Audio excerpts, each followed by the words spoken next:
BRS के कारगुजार सदर के तारिक रामा राव ने कहा कि वरंगल जिले के नरसिंहपेट में आरटीसी ड्राइवर शंकर गौड़ की मौत खुदकुशी नहीं बल्कि ये यकीनन रेवंत रेड्डी सरकार का किया हुआ कत्ल है। उन्होंने कहा कि 2.5 सालों से वज़ीर आला रेवंत रेड्डी आरटीसी वर्कर्स के साथ जो मुसलसल गद्दारी कर रहे उसे बर्दाश्त न कर पाने की वजह से ही शंकर गौड़ ने खुदकुशी की। केटीआर ने शदीद गम व गुस्से का इजहार करते हुए कहा कि आरटीसी की तंजीम के तहफ़्फ़ुज़ और अपने साथी वर्कर्स के हुकूक की खातिर जान देने को तैयार होने वाले शंकर गौड़ की नाश को नरसिंहपेट डिपो पर ले जाकर खराज अक़ीदत पेश करने की भी इजाज़त न देना इंतहाई ज़ालिमाना इक़दाम है। उन्होंने कहा कि गम के पहाड़ तले दबे शंकर गौड़ के अहल खाना के साथ खड़े होने वाले बीआरएस के साबिक़ रुकन असम्बली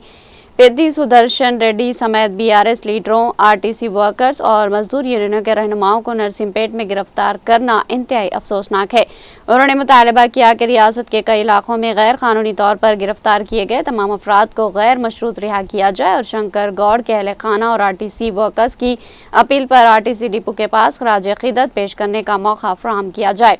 केटीआर ने मुतालबा किया कि कांग्रेस सरकार की शैतानी हरकतों की वजह से खानदान के सरबराह को खोकर गम में डूबे शंकर गौड़ के खानदान को हुकूमत 1 करोड़ रुपये का मुआवजा अदा करे। इसी तरह बीआरएस पार्टी की जानिब से मुतालबा किया कि शंकर गौड़ के खानदान के एक फर्द को सरकारी मुलाजिमत दी जाए और इनकी हर मुमकिन मदद की जाए। उन्होंने शदीद तनकीद करते हुए कहा कि आरटीसी वर्कर्स की हड़ताल के बावजूद भी